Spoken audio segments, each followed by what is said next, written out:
Assalamualaikum warahmatullahi wabarakatuh. Selamat pagi para netizen di mana saja Anda berada. Salam opini rakyat. Pemirsa, bersiaplah karena pemerintah akan menaikkan tarif pajak pertambahan nilai atau PPN menjadi 12% pada tanggal 1 Januari 2025. Pemerintah beralasan kenaikan PPN 12% untuk menjaga APBN tetap sehat. Lantas benarkah kebijakan kenaikan PPN 12% menjadi satu-satunya langkah ampuh pemerintah untuk menyelamatkan APBN? Bagaimana nasib konsumen yang hingga saat ini kondisi ekonominya belum cukup baik?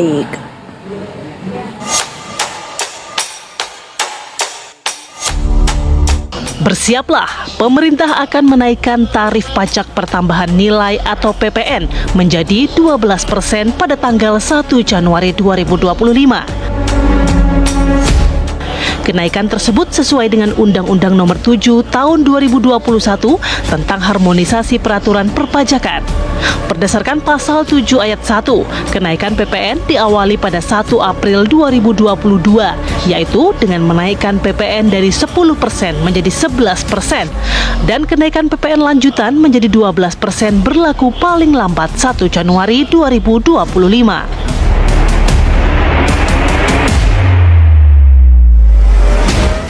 Adapun barang-barang yang akan dikenakan kenaikan PPN antara lain pakaian, tas, sepatu, pulsa telekomunikasi, alat elektronik, barang otomotif, perkakas, hingga kosmetik. Sementara di bidang jasa, layanan streaming film dan musik juga dikenakan PPN 12%. Pemerintah beralasan kenaikan PPN 12% untuk menjaga APBN tetap sehat. Pemerintah juga mengklaim kenaikan PPN 12% manfaatnya juga akan dikembalikan ke masyarakat berupa bantuan langsung tunai, Kartu Indonesia Pintar, hingga subsidi BBM dan pupuk. Namun tetap saja kebijakan tersebut menuai polemik. Pasalnya, pertumbuhan ekonomi di Indonesia saat ini belum stabil. Dengan kembali menaikkan PPN menjadi 12%, diprediksi daya beli masyarakat semakin melemah. Diprediksi pula, konsumen kelas menengah akan menjadi pihak yang paling berdampak. Lantas, benarkah kebijakan kenaikan PPN 12% menjadi satu-satunya langkah ampuh pemerintah menyelamatkan APBN?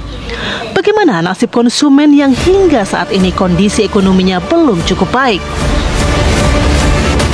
Sebenarnya membuat bagaimana lapangan kerja itu tercipta. Bagaimana lapangan kerja itu tercipta? Investasi harus bagus. Ya, dunia usaha juga harus mudah. Kan begitu. Kemudian dari sisi permintaan nih, ya jangan dipukul terus daya beli masyarakat. Kalau daya beli masyarakat itu terus melemah, nanti dunia usaha bikin produk nggak ada yang beli. Ya kan? Jadi dari dua sisi ini, PHK juga. Iya, dari dua sisi ini, dari sisi usaha, iklim investasi diperbaiki. Sekarang contoh nih, kalau dalam investasi itu ada namanya ICOR. ICOR itu Incremental Capital Output Ratio. Sederhananya gini, itu adalah indikator menunjukkan suatu negara itu efisien atau boros dalam investasinya. Indonesia termasuk paling boros karena ICOR-nya 6,3, tinggi sekali di negara-negara ASEAN. Nah, harusnya ini dulu diperbaiki. Nah, kita ini punya uang yang beredar tinggi sekali. Kalau tadi Pak Wali katakan bahwa investasi kita rasionya tidak tinggi karena sebelum investasi sudah dipalak dulu. Jadi FDI-nya kabur lah. Belum di daerah, belum di mana-mana. Jadi itu yang diberantas dulu. Nah, saya berharap yang namanya penegakan hukum itu harus, karena kita susah itu kan ada penegakan hukum yang hampir tidak ada begitu. Uangnya banyak beredar, kita berpotensi semua dikeruk tanpa bisa dinikmati oleh rakyat karena masuk ke suap, masuk ke korupsi, masuk ke mana-mana. Itu bereskan dulu. Hal semacam ini menurut saya sudahlah. Ini mumpung masih punya 1 bulan, batalkan saja. Buat perpres PP gampang kok. Selesaikan, tunda dulu sampai betul-betul pemerintah bisa menanganinya. Soal program-program, kalau tidak ada uang ya nggak usah lah. Tim TV One mengabarkan. Jika kita bicara tentang pajak, apa yang ada di pikiran Anda semua?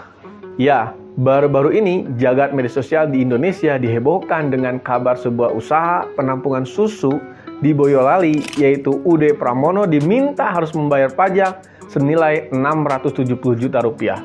Buset, jumlah yang tidaklah sedikit. Bahkan ironinya, karena tidak sanggup membayar, Pramono pun memutuskan untuk menutup usahanya. Hal ini tentu saja berimbas kepada peternak sapi yang kebingungan harus menjual kemana hasil produksi susu sapinya. Masalah semakin rumit ketika rekening UD Pramono yang menampung uang hasil produksi susu diduga diblokir oleh kantor pajak, sehingga membuat setoran susu dari 1.300 peternak macet. Akibatnya, ratusan petani dan peternak sapi pun geram dan mendatangi kantor pelayanan pajak di Jawa Tengah. Belum selesai berita ini, kembali publik dihebohkan dengan curhatan seorang perempuan yang bekerja sebagai pedagang ayam. Ia menceritakan pengalaman tidak mengenakan saat ditagih pajak hingga 500 juta rupiah. Pajak dengan nominal fantasi itu hanya berasal dari tahun 2020. Selama ini pemerintah selalu berdalih bahwa pajak merupakan sesuatu yang sangat penting untuk pembangunan, terutama dalam bidang infrastruktur, pendidikan, kesehatan, dan lain-lain. Betulkah? Jika melihat dari APBN yang dibuat oleh pemerintah, setiap tahunnya dapat kita lihat memang benar lebih dari 80% pendapatan Indonesia diambil dari sektor pajak. Lalu bagaimana dalam pandangan Islam? Dalam sistem ekonomi Islam, penerimaan negara tidak boleh bertumpu pada pajak. Menurut Abdul Qadim Zalum dalam bukunya Sistem Keuangan Negara dalam Sistem Islam, sumber pendapatan negara justru bertumpu pada sektor kepemilikan umum, seperti sumber daya alam, diantaranya kekayaan hutan, minyak, gas, dan barang-barang tambang lain yang menguasai hajat hidup orang banyak. Pada pemilikan umum, hanya negara yang berperan sebagai pengelola.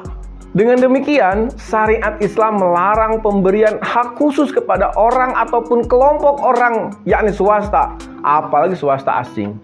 Sayangnya, yang justru terjadi adalah banyak kekayaan alam, yakni hasil bumi seperti minyak bumi, barang tambang, dan lain-lain, yang sejatinya milik rakyat justru diserahkan begitu saja kepada swasta asing, atas nama swastanisasi dan privatisasi. Jutaan ton emas dan tembaga di bumi Papua misalnya diserahkan kepada PT Freeport, sedangkan miliaran barel minyak di Blok Cepu diserahkan kepada ExxonMobil.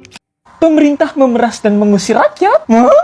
Jangan marah dulu. Saya cuma nanya. Loh, yang naikin tarif PPN jadi 12% siapa? Ya wajar dong kalau rakyat ngerasa keberatan dengan kebijakan kalian. Tapi kenapa Menteri Keuangan kalian malah bilang nggak bayar pajak, jangan tinggal di Indonesia? Saya ngerti, Ibu pasti stres karena target pajak nggak nyampe nih. Tapi kenapa harus blunder Ibu Mulyono? Ibu Mulyani. Loh, harta kekayaan Ibu aja naik 33,95 miliar loh selama jadi menterinya Pak Jokowi. Ibu dibiayain rakyat loh. Padahal rakyat itu hidupnya susah, Bu. Boro-boro bayar pajak, Bu. Ada yang makan cuma sekali sehari. Jadi semisal ada yang nggak bisa bayar pajak, ya dibebasin dong, Bu. Bukan diusir dong.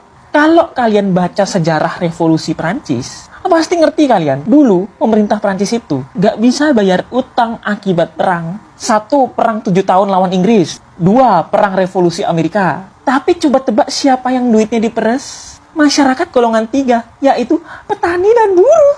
Sementara golongan 1, yaitu bangsawan dan pendeta, malah dibebasin dari pajak.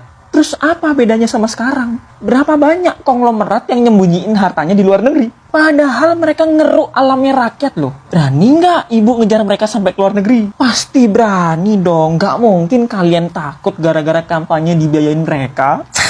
Karena kalau kalian ngebiarin konglomerat yang kabur ke luar negeri bebas dari pajak, siapa yang bisa kalian peras untuk membangun negara? Ya, orang miskin. Tapi coba kalian baca sejarah revolusi Prancis. Bukunya saya taruh di keranjang kuning. Apa yang terjadi pada raja yang mahkotanya hasil peres duit rakyat? Mahkotanya lepas, sak kepalanya. Sri Mulyani disebut Ratu Pala. Muhammad Said Didu, mantan sekretaris Kementerian BUMN, menyoroti Menteri Keuangan Sri Mulyani Indrawati yang didesak oleh sejumlah pendukung Prabowo Subianto untuk diganti dari posisinya. Menurut Said Didu, Sri Mulyani harus bertanggung jawab atas semua masalah keuangan yang terjadi saat ini, mengingat masa jabatannya sebagai Menko telah berlangsung selama 2 dekade. Desakan terhadap Sri Mulyani untuk mundur atau diganti semakin menguat setelah muncul berbagai kritik terhadap kondisi ekonomi Indonesia, termasuk masalah utang negara, defisit anggaran, dan kebijakan fiskal yang yang dianggap kontroversial. Beberapa pihak menilai bahwa kinerja Sri Mulyani tidak lagi sejalan dengan kebutuhan negara saat ini. Salah satu pendukung Prabowo Subianto, Aswar Siregar, melontarkan kritik tajam terhadap Menteri Keuangan Sri Mulyani Indrawati. Ia menilai bahwa kebijakan Sri Mulyani dalam pengelolaan anggaran pendapatan dan belanja negara atau APBN cenderung membebani rakyat dengan pajak alih-alih memberantas kebocoran anggaran. Azwar mengaku prihatin dengan kondisi ini dan menyebut Sri Mulyani sebagai figur yang kapitalis dan menggunakan pendekatan yang dinilainya terlalu sederhana. Ia mengkritik kebijakan kenaikan pajak pertambahan nilai menjadi 12% yang dinilainya mencerminkan karakter ratu palak dari Sri Mulyani. Menurut Aswar, mayoritas pendapatan negara sekitar 70% bersumber dari pajak. Ketergantungan ini dianggapnya menjadi dalih untuk menaikkan pajak setiap kali terjadi defisit anggaran. Azwar juga menyoroti pernyataan Prabowo Subianto yang pernah mengungkapkan bahwa kebocoran anggaran negara mencapai 1.000 triliun rupiah per tahun. Ia menganggap bahwa langkah pertama yang seharusnya diambil adalah menghentikan kebocoran tersebut, bukan menambah beban rakyat. Karena sudah tahu kan, pajak PPN akan naik menjadi 12% di tahun depan. Gajimu kenapa nggak naik? Sementara gaji DPR dan pejabat dinaikkan. Nah, negara kita kan termasuk top 7 negara yang UMR terendah di dunia. Tapi pajak di level ASEAN tetap paling tinggi. Anehnya konglomerat diberi keringanan pajak, amnesti pajak. Kelas menengah yang daya belinya sudah turun, pajak malah dinaikkan. Sebenarnya boleh-boleh aja sih naikkan pajak. Oke, itu kan hak pemerintah. Ya, tapi harus sesuai lah dengan timbal balik buat rakyatnya, bukan demi kepentingan politik. Disclaimer, ini bukan konten nyinyir terhadap pemerintah, tapi saya ingin kalian semua sadar bahwa ada sebuah kekuatan besar di balik pemerintah. Bahkan kekuatannya melebihi kepala negara di negara manapun. Jadi kalau menurut saya ya, skenario mereka itu sudah terbaca, bahwa mereka memang ada upaya untuk mendesain supaya kelas menengah itu akan hilang secara perlahan. Ada yang tidak menginginkan Indonesia menjadi negara maju, karena syarat menjadi negara maju adalah kelas menengahnya harus semakin banyak, semakin bertambah. Nah, lalu apa alasan yang paling krusial? Mengapa mereka ingin kelas menengah itu hilang? Ya, agar gak banyak lagi orang yang berpikir kritis bahwa sumber daya alam kita yang dikeruk tiap hari buat memperkaya dompet konglomerat. Karena hanya dengan membuat kaum menengah menjadi kaum yang miskin, mereka nggak akan punya waktu untuk berpikir perampokan besar-besaran SDA Indonesia. Emas di Freeport dikeruk habis-habisan. Batubara, timah, nikel, semuanya dikeruk. Siapa yang menikmati coba? Rakyat. Coba kalian jawab di kolom komentar.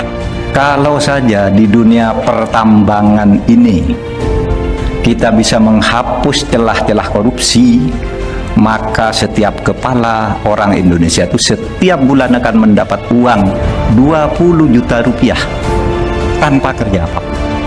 Setiap anak kecil dan sebagainya, 20 juta setiap bulan gratis dari negara. Demikian saudara, apa pendapat Anda? Silahkan ditulis di kolom komentar. Terima kasih telah menyaksikan video ini sampai selesai. Salam hormat. Wassalamualaikum warahmatullahi wabarakatuh.